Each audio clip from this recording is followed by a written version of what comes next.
What is up, everybody? It's Animac here for AnimeUproar, and in this video, I will be breaking down the tragic and twisted backstories of all the Upper Demon Moons in the Demon Slayer story. The Upper Moons are the strongest and most important villains in Demon Slayer after Muzan himself, and their backstories range from truly heartbreaking to completely psychotic. Thanks to this video, you now have everything you need to know about their full backstories right here in one place, so let's get into it. You guys know the drill. If you enjoy our Demon Slayer content and you want us to keep it going, just leave a quick like and comment. It only takes a second, but it really helps with that YouTube algorithm. And if you're new to the channel, or maybe you watch our videos but you just haven't taken the time to subscribe yet, remember that subscribing and hitting that bell is completely free, but it's a very real way of supporting the channel directly. You can also hit me up on Twitter and Instagram at AnimeUproar. Finally, this video will contain Demon Slayer manga spoilers. All the information in the manga is fair game, so please proceed with caution. You have been warned. Let's start it off with Daki and Gyutaro, since theirs is the first Upper Moon backstory that we learn in Demon Slayer. Back when they were human, Daki and Gyutaro were siblings who grew up as part of the lowest caste of the entertainment district. Gyutaro was born first, and he was born with a weak body and physical features that were considered ugly. Because of this, he was constantly bullied and abused as a child. Since he was dirty, smelly, and labeled as ugly, he was a massive outcast in the entertainment district where beauty is prized above all other things. Due to the fact that his mother neglected and mistreated him, Gyutaro was often left to fend for himself and even had to eat bugs and insects to survive. This further contributed to his public ostracization. Gyutaro lived a miserable existence, and he felt as if he was born for the sole purpose of being a punching bag for others. But when his younger sister Ume was born, everything changed. Unlike Gyutaro, Ume was beautiful, and Gyutaro decided to do his best to protect her from the kind of abuse that he had experienced for his entire life. He did everything in his power to keep his sister safe. He fed her and kept her warm, and thanks to Gyutaro's superhuman determination, the two of them actually survived.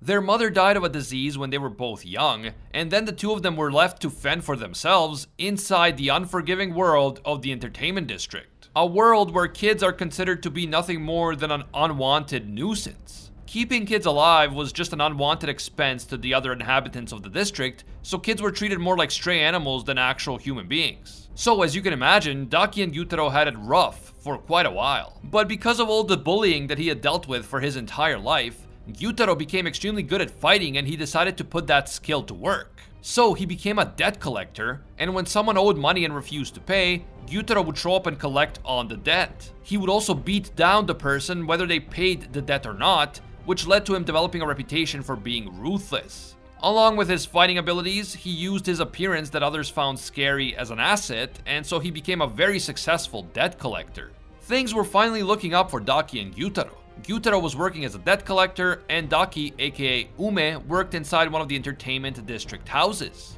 But then one night, everything changed. That night, Ume stabbed a samurai in the eye with a hair comb. We can assume that this samurai was a client of hers, and she was instantly punished by being nearly burned to death. There was no trial here, there was no attempt to figure out why this happened, only a swift and absolutely brutal punishment. When all of this happened, Gyutaro was away on a job, and by the time he returned, his sister was already burned and on the verge of death. Gyutaro was beyond himself with grief, and he vowed that he would do anything, even kill all the gods and Buddhas, if he could just have his beautiful little sister back.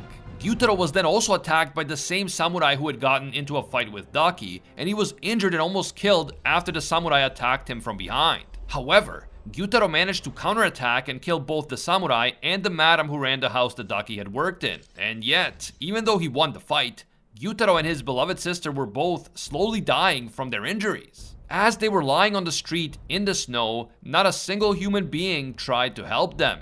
As was the case throughout their entire short lives, they were on their own, and not a single person cared if they lived or died. But that's when Upper Moon 2 Doma showed up and offered them the opportunity to become demons. Gyutaro knew that his sister was dying, and since he was willing to do anything to save her, he agreed to become a demon. What's more, he never regretted that decision. In fact, according to Gyutaro, if he had 100 other lifetimes, he would have always made the same choice. Humans never helped him or his sister, they only abused and tormented them, and becoming demons is what actually saved them from a cruel and terrifying world. After becoming demons, Daki and Gyutaro rose up through the ranks until they collectively became Upper Moon 6. I don't think it was ever directly explained why exactly Daki and Gyutaro were so linked to each other that they essentially form one collective body and take up the same Demon Moon rank, but I personally think that it's directly related to the way in which they became demons. They were both close to death when Doma approached them,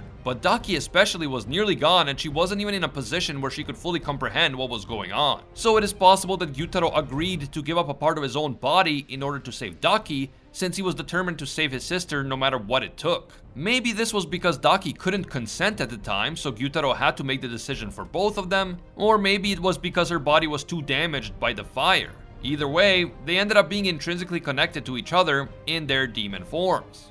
After Daki and Gyutaro became the first Upper Demon Moon to be defeated in over a century, Muzan replaced them with the former Demon Slayer turned traitor, Kaigaku. Kaigaku was an orphan who led a very tough childhood, and he had to become a thief and steal scraps of food just to survive. At some point, he was taken in at a temple where he lived with 8 other orphans. The person who took care of these orphans was a blind monk by the name of Gyome Himejima. Although they didn't have much, Gyome and the orphans took care of each other and lived together as a family. But one night, Kaigaku broke the rules of the temple and didn't return before dark. This rule about returning home before dark was very important because the area around the temple was known for demon activity. Because he was out alone at night, Kaigaku was captured by a demon in the forest and he was about to be eaten. In order to save himself, Kaigaku pleaded with the demon to spare him, and in return for sparing his own life, he promised to lead the demon to the 8 other children at the temple. Now, Gyome had taken precautions against the demons, and he burned wisteria flower incense every night to keep them away. But Kaigaku knew this, and he extinguished the incense so that the demon would be able to enter the temple. 4 of the children were taken out instantly, and Gyome tried to protect the other 4, but since he was blind and not nearly as strong as he is now, 3 of the remaining children ran off on their own instead of hiding behind him, and unfortunately they also fell victim to the demon. When the demon came for Gyome and the final child, Gyome decided that he had to fight back. Despite being a monk who hated violence, he began fighting the demon with his bare hands, and he just kept on punching him like a madman until the sun came up and the demon was killed. This is the fight in which Gyome earned that big scar on his forehead.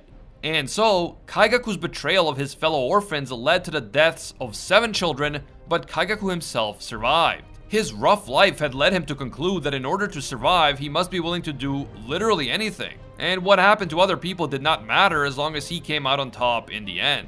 This extreme and cruel worldview would continue to play a major role in Kaigaku's life.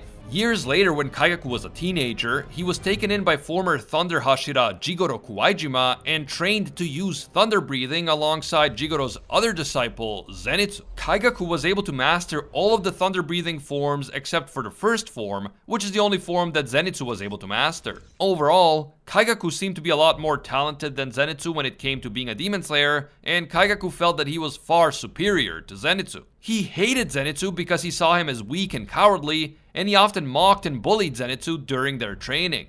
When Jigoro declared that he wanted both of his disciples to become his successors, Kaigaku was enraged because he thought that Zenitsu was clearly inferior to him.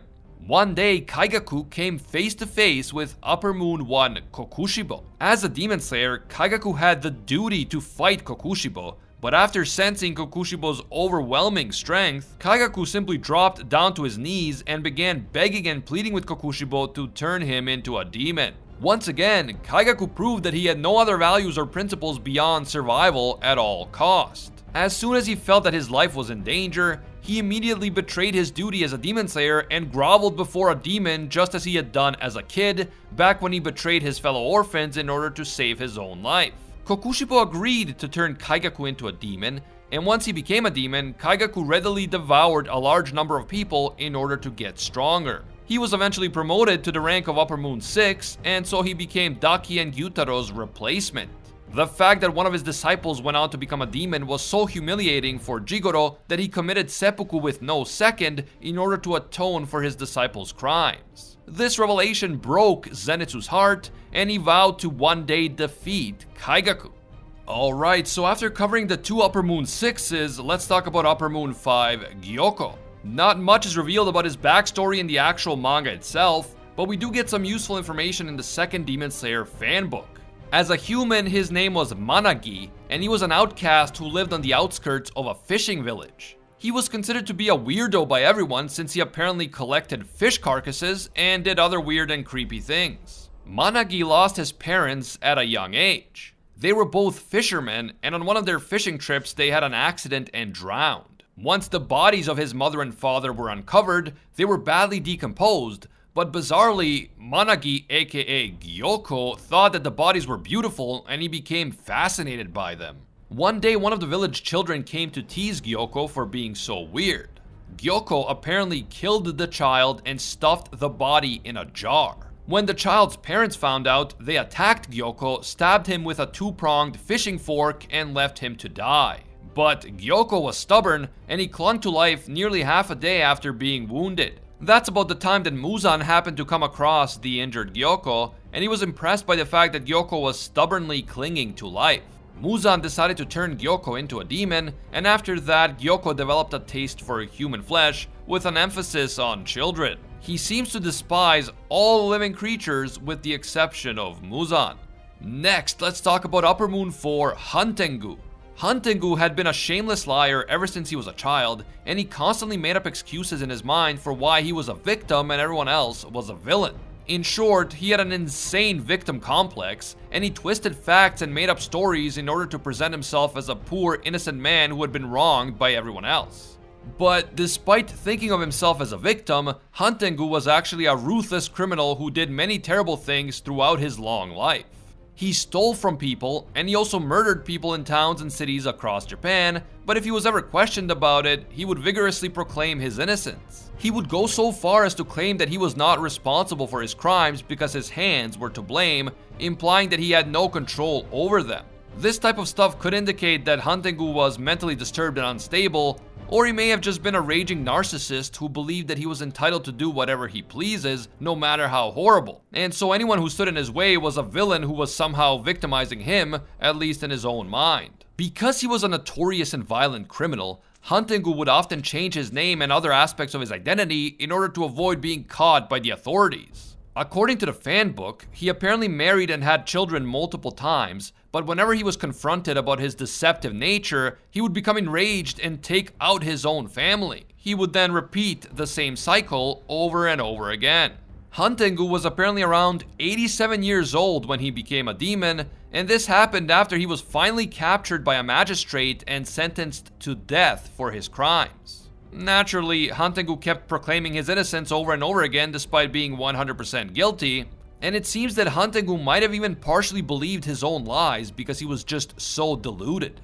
As Huntengu sat in jail awaiting execution, he was approached by Muzan, who offered to turn him into a demon. Huntengu agreed, and after becoming a demon, he escaped prison and went to get revenge on the magistrate who had condemned him to death. The magistrate's dying words to Huntengu were that even though he has escaped for now, his past sins will catch up to him eventually, and he will be punished no matter how hard he tried to escape that fate.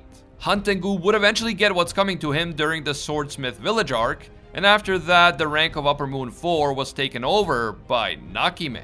Nakime is another character whose backstory is revealed in the second Demon Slayer fanbook rather than in the manga itself.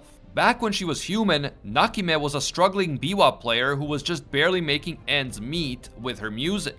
On top of that, her husband was a compulsive gambler who spent all of their hard-earned money on his gambling addiction. One night when Nakime was supposed to perform on stage, she found out that her husband had stolen her dress and gambled it away. This was the last straw for Nakime. She finally snapped and killed her husband with a hammer. Only a short time after this incident, she was scheduled to perform.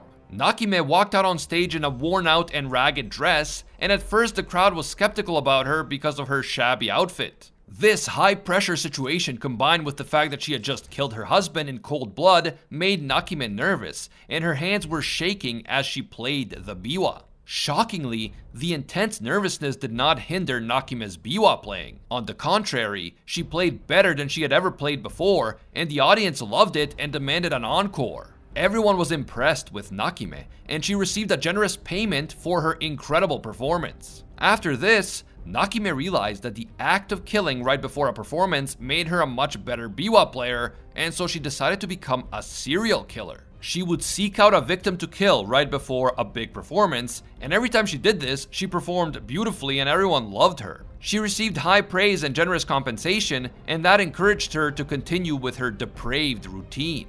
But one day, Nakime chose the wrong target. While looking for someone to kill before a big performance, she decided to target Muzan. Needless to say, Nakime's attempt to kill Muzan failed miserably, but the Demon King was still impressed with Nakime, especially with her ability to track him down. So instead of killing her for trying to end his own life, Muzan spared Nakime and offered to turn her into a demon. Nakime agreed, and she willingly became a demon and a faithful servant to Muzan.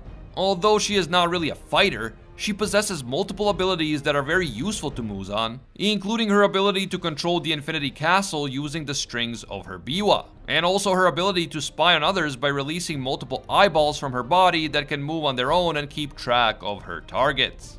Now, let's talk about Upper Moon 3 Akaza, one of my favorite villains in Demon Slayer and someone who just happens to have one of the best and most heartbreaking backstories in the entire series. Akaza's human name was Hakuji, and he was born centuries ago into a poor household in the slums during a time of extreme inequality. He was so poor that he had to steal in order to buy medicine for his sick father, and he was arrested multiple times. He was already a repeat offender by age 11, and he had been marked with 3 ring-shaped tattoos on his arms. These tattoos indicated that he was a convicted criminal, and the authorities threatened that if he was caught stealing again, his next punishment would be to have his arm cut off. After Hakuji's 3rd arrest and severe beating at the hands of the authorities, his father took his own life so that Hakuji wouldn't have to steal for his sake. His father did not want to take the medicine if it had to be gained through illegal means, and he didn't want Hakuji to ruin his life because of his pickpocketing. Hakuji's father hoped that after his death, Hakuji would no longer feel compelled to break the law, and so he could go on to live an upright and honorable life. But when he realized what happened, Hakuji was furious that his father, who did nothing wrong, had to take his own life because there was no legal means of obtaining his medicine. So Hakuji lashed out against the feudal and extremely hierarchical society of the time. He was eventually banished from Edo, the former name of Tokyo, and he wandered around Japan fighting and causing trouble. He eventually learned how to fight extremely well, and on one occasion he even beat up 7 adults on his own without even using a weapon. After that fight, he was approached by a martial arts trainer named Keizo. Keizo saw potential in Hakuji, and after beating the snot out of him, he convinced the young boy to join his dojo. Keizo then put Hakuji in charge of taking care of his sick daughter, Koyuki. Since Hakuji already had experience taking care of his sick father, he didn't have much trouble taking on that role. After 3 years at the dojo, Hakuji became extremely close to both Keizo and Koyuki. Eventually, his master asked Hakuji to become his successor and take over the dojo. And Koyuki even confessed her feelings for him, and the two of them were engaged to be married. In that moment, Hakuji believed that he could actually start over and live an honorable life like his father had always wanted. And he would have given everything to protect his master and Koyuki. But one day, while Hakuji was away visiting his father's grave, people from a rival dojo who wanted to take over Hakuji's dojo poisoned the well, and both Koyuki and Keizo died after drinking the poisoned water. When Hakuji returned and realized what had happened, he completely snapped. He attacked the rival dojo and killed all 67 of its members with his bare hands. He beat them so badly that their bodies were no longer recognizable, and the carnage was so brutal that the incident was reported as a demon attack. Muzan, who knew that he didn't send any demons into the area, was surprised by these reports, so he came to see what was going on for himself. Once he found Hakuji, he injected his blood into him by force. Muzan had already been planning the creation of the 12 demon moons at this point, and he thought that Hakuji, aka Akaza, would be a great candidate. After this occurred, Akaza lost his memories, and he spent his life trying to get stronger, even though he had forgotten why. The real reason why he wanted to get stronger was so that he could protect the people he loved, but as a demon who lost his memories, he didn't even realize that all the people whom he wanted to protect were already dead. Unlike other demons who specifically agreed to accept Muzan's blood, Hakuji was never shown specifically agreeing to be turned into a demon. When Muzan approached him, Hakuji actually tried to fight him, but Muzan was too strong, so he forced his hand through Hakuji's head and injected his blood into Hakuji to see if he could handle it. Hakuji never said that he wanted to become a demon as Muzan injected blood into him, he just said that he didn't care about anything anymore. And then Hakuji lost his memories and became Akaza, and being a demon and fighting was all he knew. So you could argue that unlike many of the other demons who willingly embraced Muzan, Akaza was as much a victim as he was a villain. And this is of course what makes Akaza's life and his backstory so compelling and heartbreaking. Even after becoming a demon, Akaza seemed to hold on to some shred of his humanity because he absolutely refused to hurt women. Muzan even gave Akaza special permission to spare women because of how adamant Akaza was about not hurting them. Next up, let's talk about a man whom Akaza absolutely despises, Upper Moon 2 Doma. Doma was born with insanely rare rainbow-colored eyes and pristine white hair, which made people start worshipping him as some sort of supernatural being. His own parents convinced themselves that Doma could hear the voices of gods, and so they created the Paradise Faith religion around him. Doma never heard the voices of gods, and he found it ridiculous that fully grown adults would believe this stuff and that they would worship him even though he was just a clueless kid. He thought all these people were crazy because he himself didn't even believe in paradise, he believed it was all just fairy tales. While Doma was still fairly young, his mother found out that his father was cheating on her with female followers of the cult. She flew into a rage and stabbed him to death before taking her own life. You might expect Doma to be shocked or sad or traumatized after this happened, but he wasn't. His first thought was that his mother shouldn't have made such a mess in the room and that someone now has to clean up all that blood. It's clear that normal human emotions meant nothing to Doma even before he became a demon. Doma always had sociopathic tendencies, and this was only exacerbated once he met Muzan and became a demon at the age of 20. After becoming a demon, Doma became immortal, and since he never believed in paradise or an afterlife of any kind, Doma developed the sick belief that because everyone fears death, they could just live forever through him after he devours them. And because his victims are no longer afraid of anything or suffering in any way after they are eaten, Doma believes that he is actually saving them by devouring them. For generations, Doma used his cult to attract female followers whom he would then manipulate and devour. And not only would he do this without any empathy or remorse, but he actually felt good about doing it because he believed that he was offering salvation to these women. Some 15 years after the beginning of the story, Inosuke's own mother fell victim to Doma. Inosuke's mother was only around 17 or 18 years old when she decided to escape from her abusive husband who would beat her up every day. She had no family and no one to turn to, so she sought help and shelter from the Paradise Faith for her and her baby. She had been beaten so badly that she had gone blind in one eye and her entire face was swollen, but once she healed up, Doma thought that she was quite beautiful. Her name was Kotoha, and Inosuke actually looks a lot like her. According to Doma, he wasn't planning on devouring Inosuke's mother because he liked having her around, but Kotoha realized that Doma was secretly devouring his female followers. Kotoha couldn't just stand by and watch this happen, so she confronted Doma and tried to flee the temple. Doma didn't want her to reveal the truth about him, so he cornered her in the woods and killed her. Right before his mother was killed, baby Inosuke fell from a cliff and into a body of water. Doma just assumed that the baby had died, but instead the baby survived and was raised in the wilderness by wild boars. After killing Kotoha, Doma devoured her. According to Doma, Kotoha's life was miserable and meaningless, but because he devoured her, she could now live forever inside of him. Not only was Doma unashamed about what he did to Kotoha, but he eventually bragged about it to Inosuke during the Infinity Castle arc. Doma is known for targeting women, especially those with strong and healthy bodies, and he enjoys pretending like the other Upper Moons are his precious comrades, but that is certainly not the case, and some of the Upper Moons, such as Akaza, genuinely hate him. Doma was also the one who killed Shinobu's sister Kanae several years before the beginning of the Demon Slayer's story. Finally, we have the strongest Upper Demon Moon, a powerful Demon Slayer turned demonic traitor, Upper Moon 1, Kokushibo. Kokushiba was born almost 5 centuries ago, and his birth name was Michikatsu Tsugikuni. Michikatsu had a younger twin brother, and the twin's name was Yoriichi Tsugikuni, the same Yoriichi who would go on to become the strongest demon slayer and the original Breath of the Sun user. Michikatsu and Yoriichi came from a prominent samurai family, and at this time during the Sengoku period, having twins was actually considered a bad thing since they are born at practically the same time, which could result in fights over who will inherit the father's land and titles. To make things worse, this was a very superstitious time, and Yoriichi was born with a strange birthmark on his face. And so the father decided that the best thing to do would be to simply eliminate little Yoriichi and keep Michikatsu. Thankfully, Michikatsu and Yoriichi's mother refused to let this happen, and she became so angry and aggressive that her husband agreed to spare Yoriichi's life. Instead of eliminating the younger twin, the family would raise him until he reached the age of 10, and then they would send him away to a temple where he would become a monk.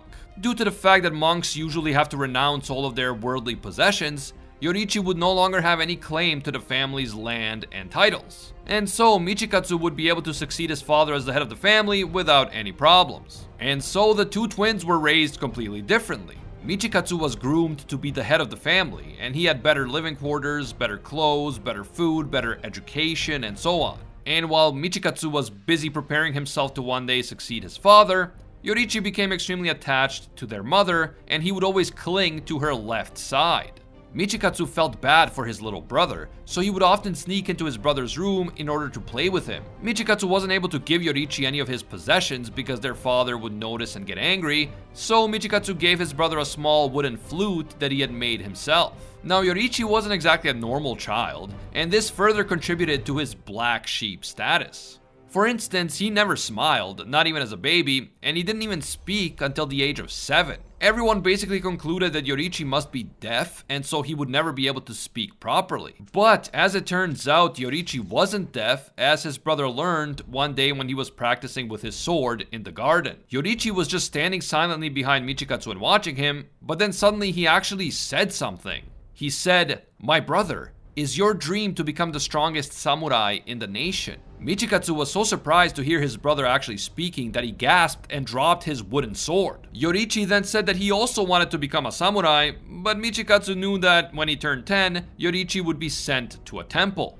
He was destined to become a monk, not a samurai. Then Michikatsu saw his brother smile for the very first time, and to him this was an odd and unsettling sight. After this, Yoriichi started hanging around his brother and the family's swordsmanship instructor during their swordsmanship training, and he expressed a desire to learn the way of the sword.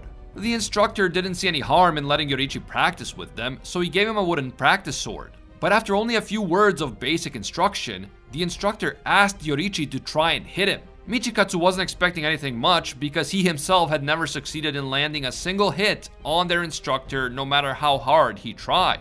But then, the 7-year-old Yoriichi managed to land 4 strong blows on their instructor in the blink of an eye. And these 4 strikes were so strong that they knocked the instructor out. Yoriichi's blows didn't break any bones or cause any permanent damage, but they left massive lumps on the instructor's body in the places where the wood had hit. Following this incident, Yoriichi stopped saying that he wanted to become a samurai. He hated the feeling of hitting someone, and he didn't want anything to do with that type of life. But Michikatsu was amazed, and he wanted to know the secret behind Yoriichi's strength, so he kept pushing him to explain how he became so strong. And that is when we learned that even as a kid, Yoriichi could see into the transparent world, so he could anticipate his opponent's movements based on the position of their bones, the contractions of their muscles, the flow of their blood, and so on. Yoriichi was also born with exceptional strength and speed, and that is when Michikatsu came to a startling conclusion. All this time he had felt sorry for his younger brother, but the truth was that Yoriichi was actually much more talented than he was. Now, Michikatsu worked hard and he had talent, so he certainly made progress and he became stronger. Unfortunately for him, his progress was nothing compared to Yoriichi, who was just an unrivaled genius. And even though Yoriichi wasn't interested in the samurai life anymore, after the instructor told their father about Yoriichi's unsurpassed talent, the father abruptly changed his mind about his successor. He now wanted the incredibly strong and talented Yoriichi to take over as the head of the family instead of Michikatsu. And Michikatsu was now forced to sleep in that small, isolated room where Yoriichi had been sleeping all this time. To make things even worse, Michikatsu was now going to be sent to a temple when he turned 10 instead of Yoriichi, which meant that Michikatsu's lifelong dream of becoming a samurai was now impossible. But then one night Yoriichi came to tell Michikatsu that their mother had died. Michikatsu was shaken by this revelation because he didn't think that there was anything wrong with their mother. But Yoriichi just told him to ask her servant about the details because he will now be departing for the temple. Michikatsu was confused since Yoriichi was no longer being forced to be a monk, but Yoriichi knew that his father was now planning to send Michikatsu instead of him, and so he decided to go before their father could do that. Yoriichi said that he will bring that wooden flute that Michikatsu had made for him so that he could feel like his older brother was always with him, and then he left. Michikatsu thought that flute was poorly made and a piece of junk, and he was surprised to see Yoriichi acting like it was some sort of treasure. After Yoriichi left, Michikatsu read his mother's journal, and that's when he realized that his mother had been suffering from an illness for years, and that Yoriichi had sensed it.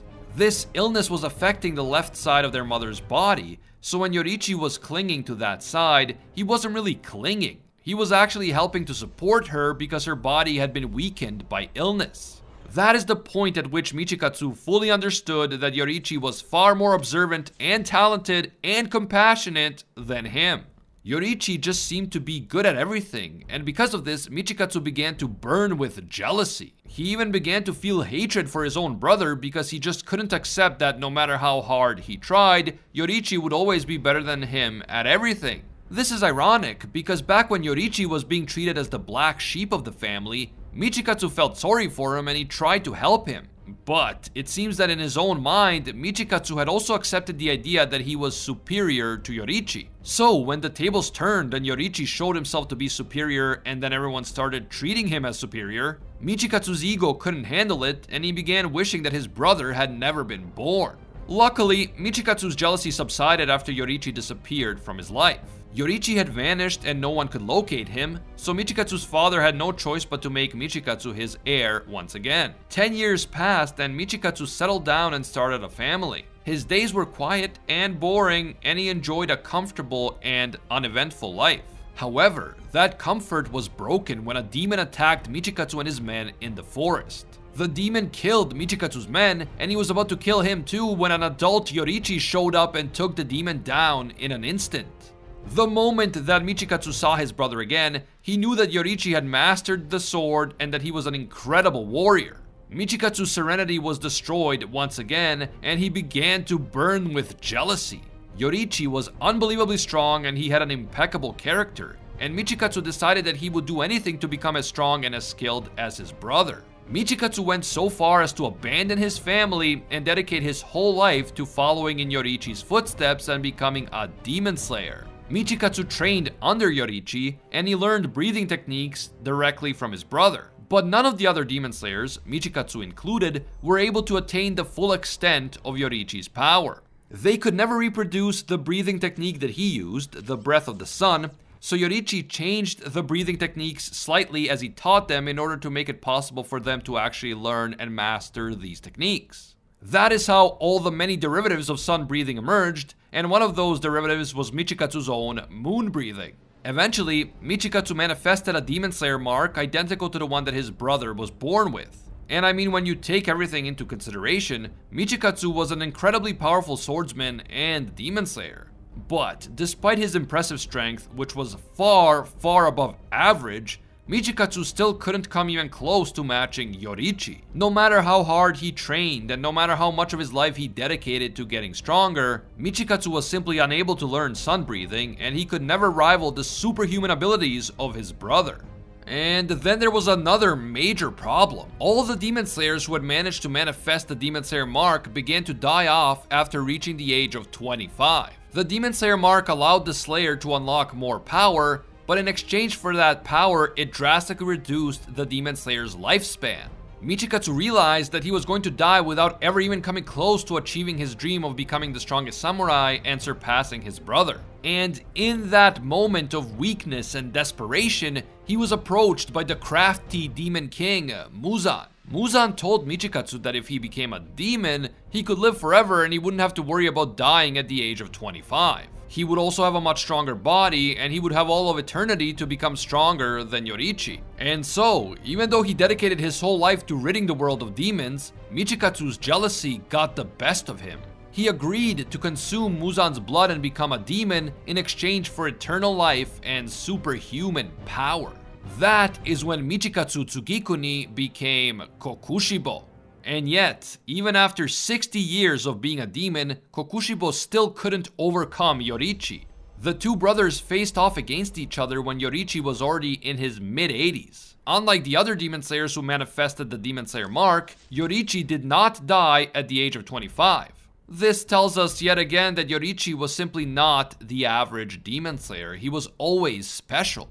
Since he was a demon, Kokushibo didn't age and he was still at peak strength even though he should have been like 85 years old. Meanwhile, Yoriichi, who was not a demon, really was 85 years old and he was now a frail old man. And yet, even after 6 decades, Yoriichi was still stronger than Kokushibo. His technique was so exceptional that he defeated the demon Kokushibo despite his advanced age. Kokushibo was down for the count and at Yoriichi's mercy, but then Yoriichi died of old age before he could strike the finishing blow against his brother. And so Kokushibo lost the battle, but he managed to survive. This meant that for the next 400 years, Kokushibo had to live with the knowledge that even as an old man, Yoriichi was still far stronger than him. And if all of this wasn't bad enough, when Kokushibo cut down Yoriichi's lifeless body following Yoriichi's death, he found that small wooden flute that he had made for his brother back when they were children. Yoriichi still treasured that stupid, crappy flute that his twin brother had made for him all those years ago. And that's despite the fact that this same brother betrayed the demon slayers and became a ruthless demon. So, not only was Yoriichi still stronger than Kokushibo, even though he was a human in his 80s and Kokushibo was an immortal demon, but Yoriichi was also a man of impeccable character and boundless compassion, something that Kokushibo could never hope to be. Kokushibo's jealousy destroyed his honor, his character, and his compassion. And so, no matter how many centuries Kokushibo would ultimately get to live, his long-dead brother would always remain superior to him, not only in strength, but in all those categories as well. And that is it.